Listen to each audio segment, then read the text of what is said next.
Некоторые свои очерки, которые я пишу, я стала писать под псевдонимом Рана, потому что мне это имя очень нравится. Оно тоже редкое, это имя. Ну, к Раните я больше привыкла.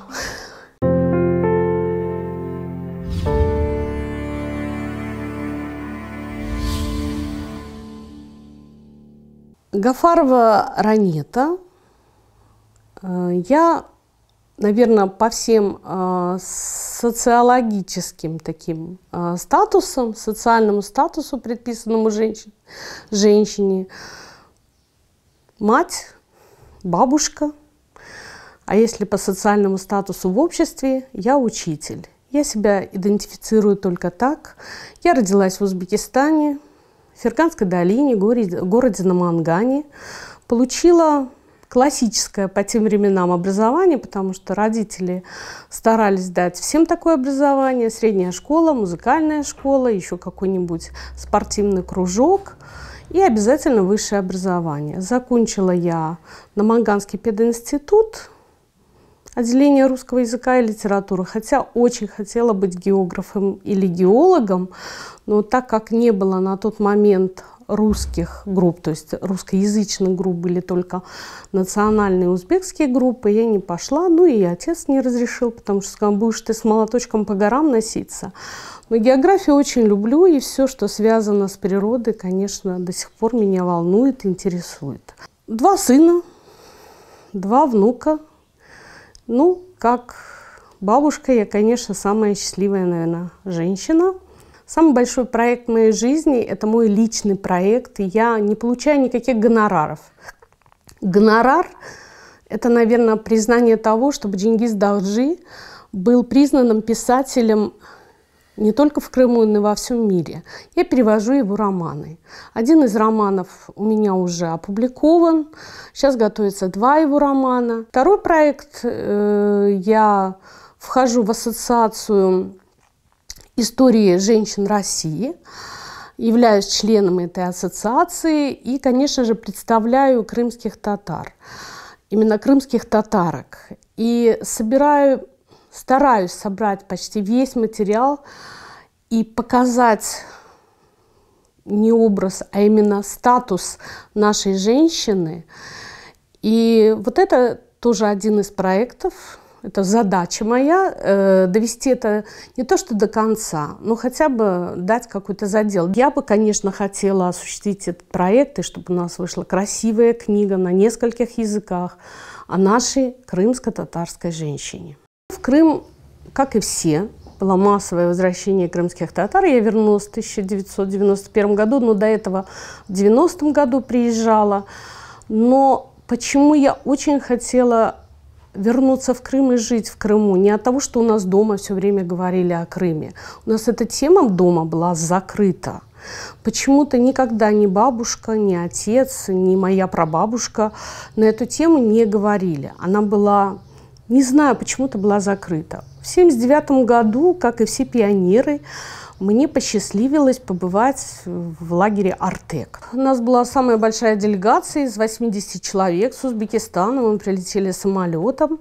Но я была одна крымская татарка, потому что я все время, куда бы ни попадала, я хотела найти кого-нибудь из своих. Это, наверное, чисто местечковое или чисто генетическое. Одна была поездка, это был Бахчисарайский дворец. Нас возили по всяким экскурсиям. Мы приезжаем в Бахчисарайский дворец. Мне в то время 13 лет. И ходим по залу, нам рассказывают, как жили ханы, какие они жестокие, что они держали наложниц, что они жили в богатстве и роскоши. Но, видя дворец, я не видела роскоши, потому что до этого я была с родителями в Петербурге, я видела роскошь Петербургского дворца. Да? И когда мы дошли до комнаты боевой славы советского народа, экскурсовод стал рассказывать о подвигах советских людей. И тут она говорит, что здесь были крымские татары, они были предателями, врагами Родины. Это был шок первый. Второй был шок, когда один из друзей, да, моего отряда поворачивается ко мне и говорит мне вслух, говорит: а ты предатель, ты враг народа. Я начинаю объяснять: я не враг народа, у меня дедушка погиб на фронте. И поворачиваясь, несколько человек, вот вы не поверите, стали тыкать пальцем и говорить это. Я выскочила из дворца, тогда, конечно, он не был настолько усовершенствован, как сейчас. Выбежала во дворик, тогда не было тоже фонтанов этих. Я долго плакала, мне было больно. Подошел пионер-вожатый, Александр, я помню его, и он сказал: не плачь, вырастешь, все узнаешь.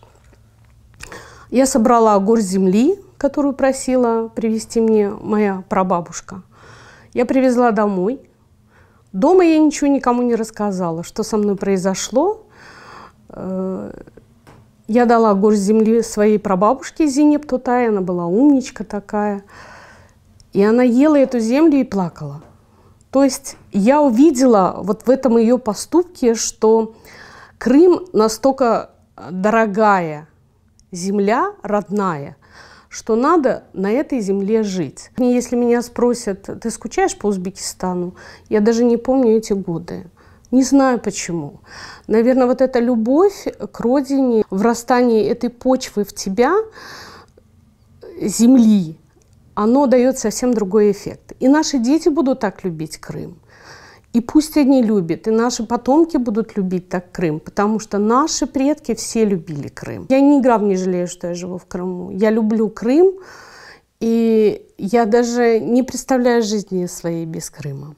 Я считаю, что Турция открыла мне Крым, а Крым открыл мне Турцию. Вот такая какая-то странная закономерность, я сейчас это объясню. Это было в 2013 году. Я в то время была деканом филологического факультета КИПУ. К нам очень много приезжало различных делегаций из Турции. И вот одна из последних делегаций, которая приехала из города Ардахана, это был такой харизматичный человек Рамазан Коркмаз с какими-то прогрессивными идеями. На сегодняшний день я понимаю, что это прообраз, турецкий прообраз Исмаила Гаспринского. И после того, как мы пообщались, заключили какие-то договоры, то есть разговаривали на официальные темы, и тут он обращается: а вы кто по специальности? Я говорю: русист. А он говорит: а вы не хотели бы у нас работать и открыть отделение русского языка? Ну, я посмотрела, я говорю: а где ваш город? Объяснил, это очень далеко. Но все равно я рискнула, поехала. В 2013 году это было в рамках договора между университетами. Открыла отделение, прошла вот эти все этапы, но мне было все интересно. За это время, в 2014 году, произошли известные события в Крыму, на которые, конечно, я отреагировала по-другому. Наверное, моя гражданская позиция здесь сыграла большую роль, да, быть в Крыму и сделать что-то для Крыма. Да. Мне казалось, что я теряю родину, потому что я не отходила от интернета, не отходила от тех новостей, которые писались. И вот в тот момент я как раз и начала переводить Чингиза Дахджи. Вернувшись в 2014 году снова в Крым, я хотела продолжить работать в университете, продолжить свою деятельность. Но наши политические убеждения с руководством не сошлись. И выше руководством, когда меня пригласили, поговорили и сказали, что я должна прекратить все отношения с Турецкой Республикой, на что я, конечно, был у меня выбор, но я выбор сделала чисто уже для себя. Я решила уехать, потому что я посчитала, что я за пределами Крыма сделаю больше и для себя, ну и, может быть, для Крыма. Так оно и получилось.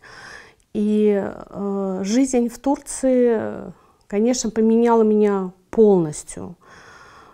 Она была другой. И я стала другой. Во мне, может быть, был какой-то потенциал, который долго-долго сидел.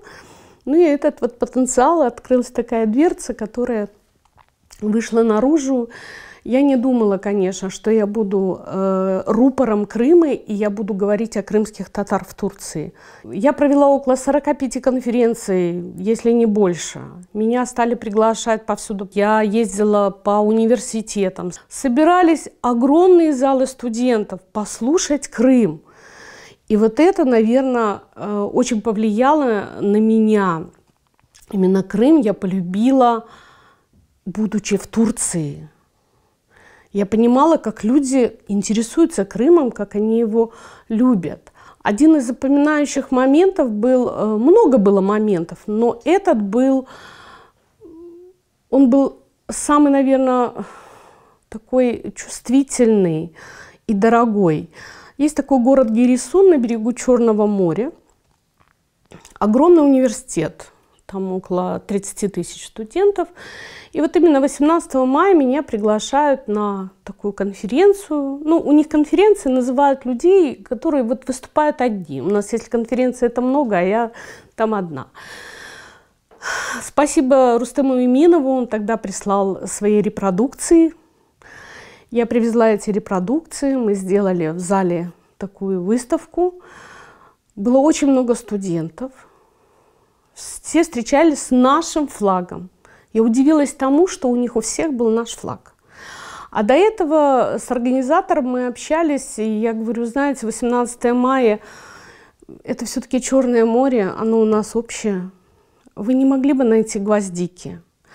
А я знаю, что в Турции с цветами не так весело, то есть там нету такой культуры, как у нас, да, цветов, тем более гвоздики. Он меня сразу понял, этот Ялчинбей, он историк сам. Жена у него, кстати, крымская татарка, но она татарка, рожденная в Турции, Гюн. Я приезжаю, и первое, что я спрашиваю, а гвоздики вы нашли? Он говорит, да.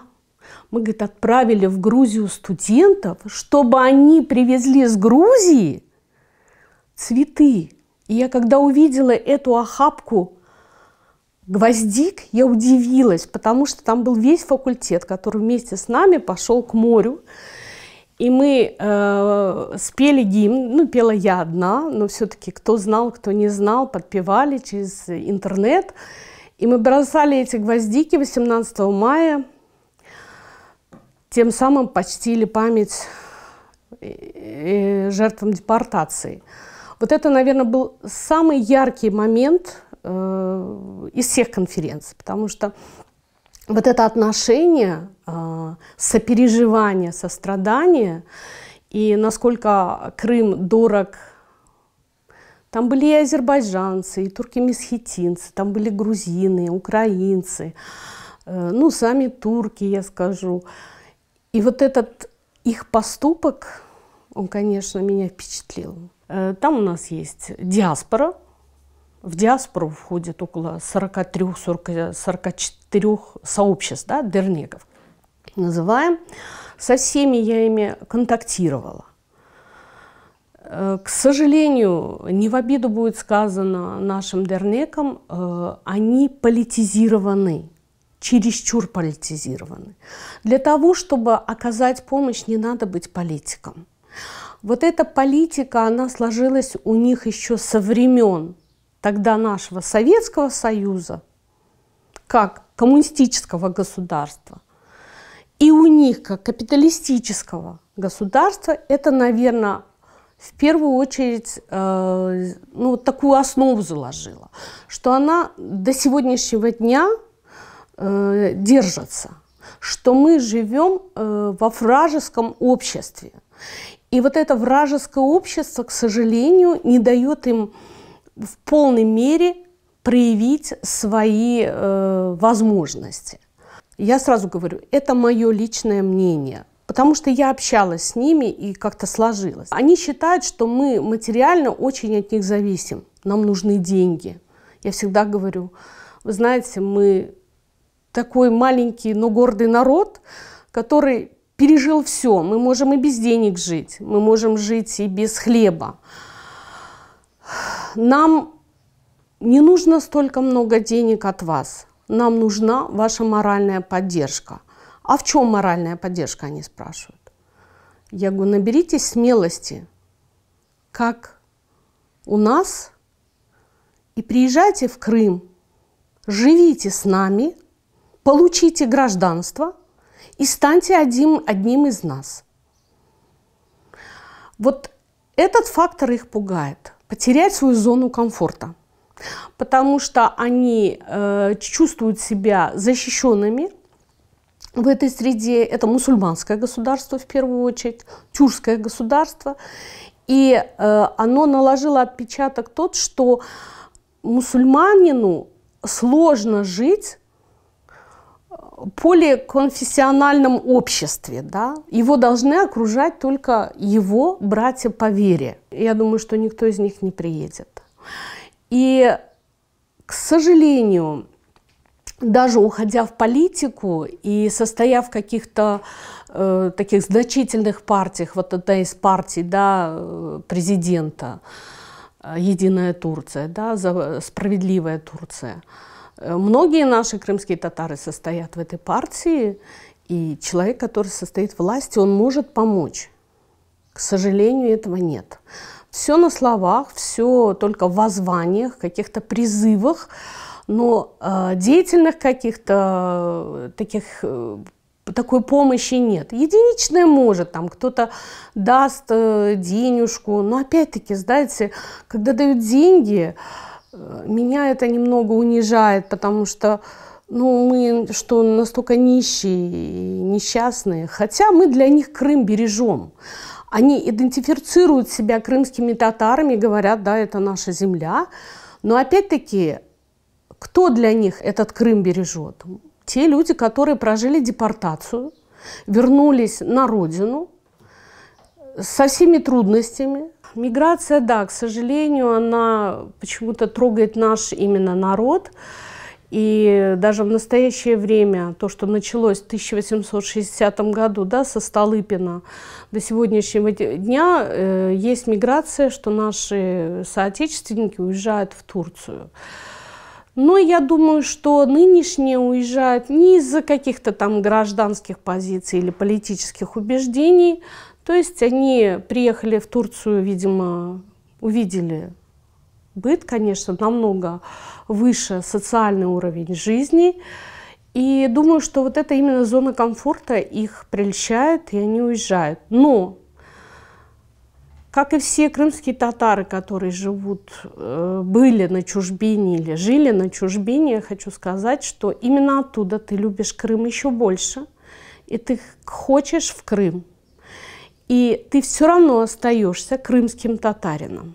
К тебе никогда не будут относиться как турку, то есть ты турок, да, получивший гражданство, ты все равно останешься крымским татарином. И я думаю, что даже люди, уехавшие туда, они будут себя идентифицировать как крымские татары, потому что им будет легче жить. В Турции вообще любят гостей и вообще любят приезжих, а к крымским татарам относятся очень и очень почитаемо, потому что они считают, что мы все потомки, я не говорю Гераев, именно Исмаила Гаспринского. А Исмаил Гаспринский – это просвещенец, прогрессивный человек. И среди всех тюркских народов, как казанские татары, крымские татары, относятся к светской тюркской нации.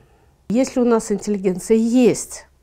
Есть. Но, опять-таки, мы здесь, когда будем говорить об интеллигенции, мы, наверное, будем делить ее на какие-то сферы.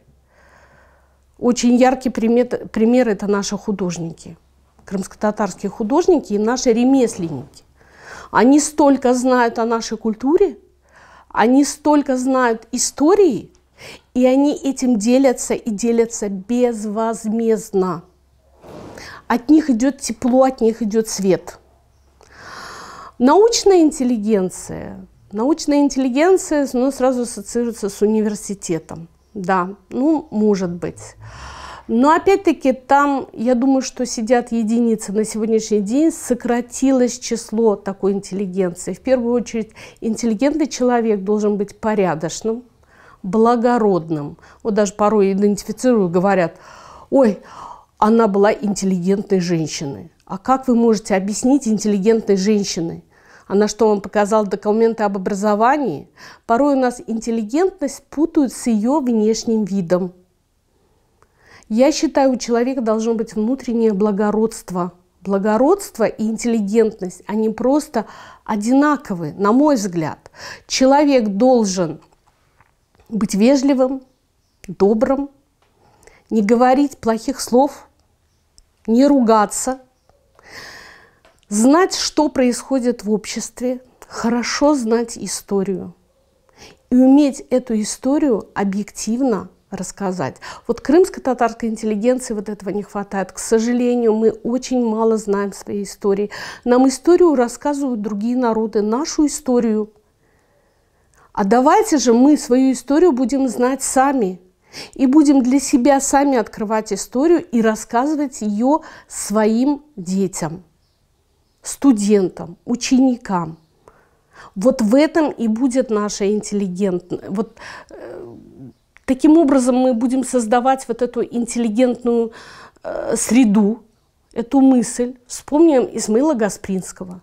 Интеллигент, интеллигент, человек, который известен на весь мир, и столько идей он подарил, которые реализованы. Нуман Челебеджихан, Джафер Сейдамет, Бекир Чобанзаде.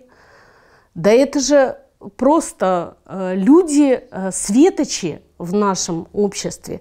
Они должны быть примером. Хотя при этом они же тоже закончили какие-то университеты, но они хотели возродить национальную идею. И я думаю, что когда мы говорим о крымско-татарской интеллигенции, мы в первую очередь должны здесь говорить о своей гражданской позиции. А гражданская позиция крымского татарина – это самосохранение, самоидентификация, и чтобы мы не растворились вот в этом большом государстве, в котором мы сейчас живем. Женщина в крымско-татарском обществе, конечно, ей отводится большая роль. Да и в каждом обществе женщина – это, наверное, такой вот столб семьи, общества. Не зря же Бальзак сказал, женщина – это воспитатель нации, да? Ну, для крымско-татарской женщины, конечно, отведена еще большая роль, потому что наши женщины, как никто другой, испытали, наверное, все тяготы жизни, и они были паритетные с мужчинами всегда. У нас нету этого патриархата, когда я мужчина, сказал, и мое слово прошло. Наши женщины с мужчинами всегда наравне. Вот это и отличает наше общество, наверное, от других социумов. Наши женщины достигли многого. Недавно в газете читала что-то, что мы и газеты пишем, и журналы, и на конференциях участвуем. Везде, везде, везде, и книги пишем, это очень хорошо. Но, на мой взгляд, чтобы мы могли помочь обществу, наша женщина должна вырасти более в политическом и в управленческом плане. Потому что если наши женщины будут в политике и будут во власти, то состояние нашего крымско-татарского измерения будет другим. Я не говорю об истории. Да, у нас история полна такими женщинами. Но что ими двигало? Двигала вот эта одержимость национальной идеи, самосохранение. Именно показать, что женщина имеет другой статус. Мы научились хорошо готовить, петь, танцевать, делать макияж, открывать огромные салоны. Молодцы, браво!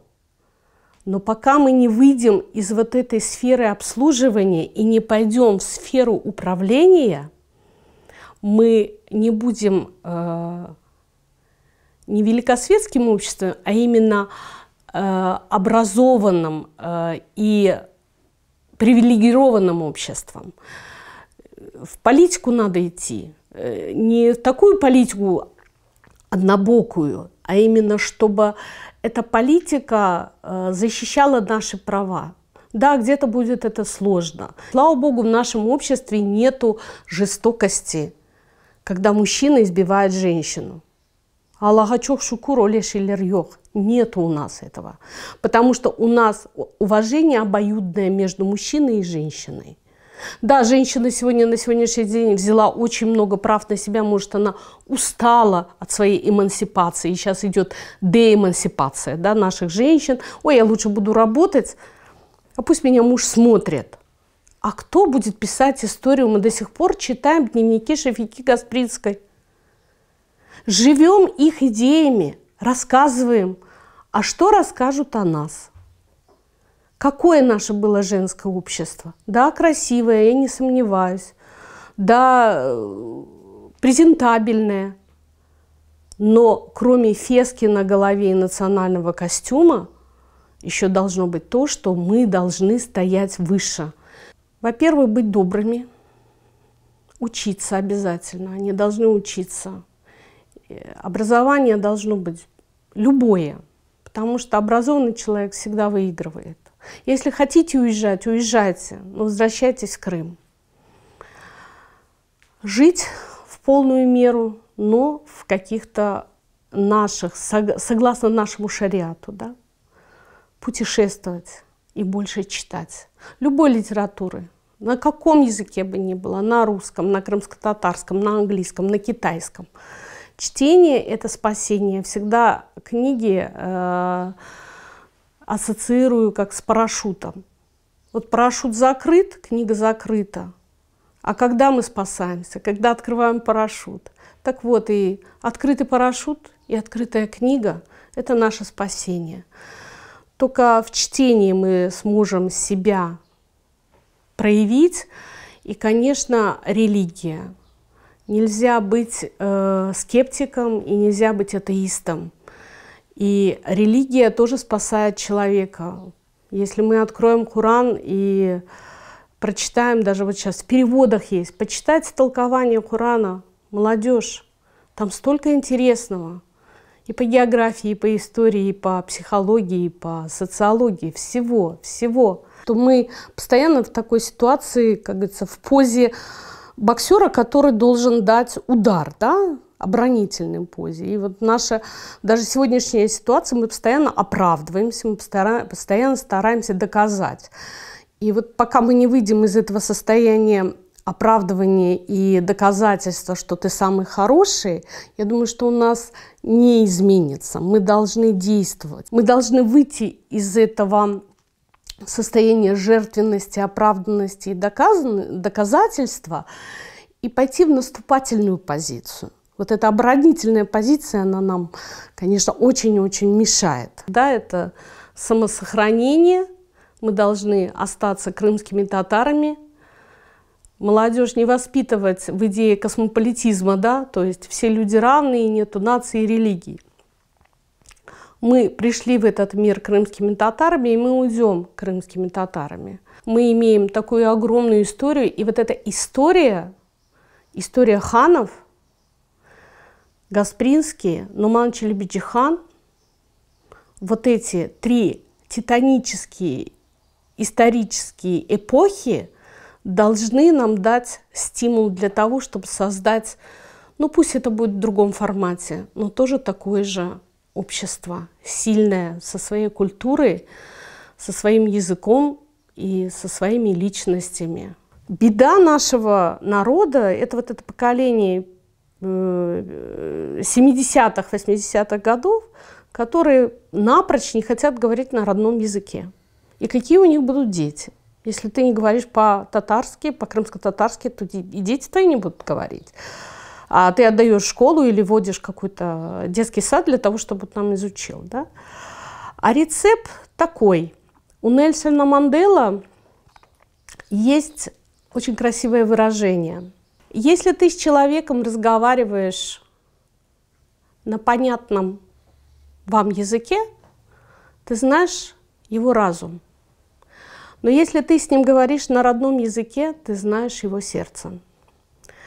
Я думаю, что в данном случае лекарство для крымских татар, сохранение нашего языка, будет лежать именно вот в этом изречении. Мы должны друг друга чувствовать, как и по уму, а главное по сердцу. Поэтому язык должен стать модным. Нам мешает, наверное, комфорт. Мы пробуждаемся тогда, когда нам становится плохо. Вот тогда мы начинаем понимать, что наша миссия, где и кто мы, и зачем мы нужны. Сейчас мы стали жить все хорошо, у всех есть дома, машины, телефоны, ну все, что нужно для цивилизованного человека. И вот эти все частицы вот этого сервиса, они отупляют человека. Пусть это грубо звучит, но мешает, наверное, то, что мы остановились, именно остановились вот в этом, мы достигли вот этой зоны комфорта, мы должны выйти из него. Мы не хотим дальше расти, а надо расти. Я не говорю, что мы должны бороться там с ружьем в руках или с чем-то, но у нас есть ручка, у нас есть мозги. Мы можем поехать в другую страну и проявить свои возможности, если здесь не получается. Посмотрите, сколько людей у нас живет сейчас в Америке, да? Кто-то работает в каком-то университете, но он опять-таки проявляется как крымский татарин, да? И мы говорим о нем. Вот этот быт, он остановил нас. Только это. Надо идти дальше. Мы остановились, к сожалению. Ну, наверное, может быть, остановились для того, чтобы сделать еще один шаг. Но когда этот шаг будет, время идет, и мы просто можем не успеть и раствориться здесь. Но я считаю, что счастье для меня, пусть это патетично чуть-чуть звучит, но я живу в очень интересную историческую эпоху. Эпоха, в которой включает в себя все. Я родилась в депортации, вернулась в Крым, живу в Крыму, уехала в Турцию, но я все равно вернулась в Крым. И я поэтому, наверное, счастливый человек.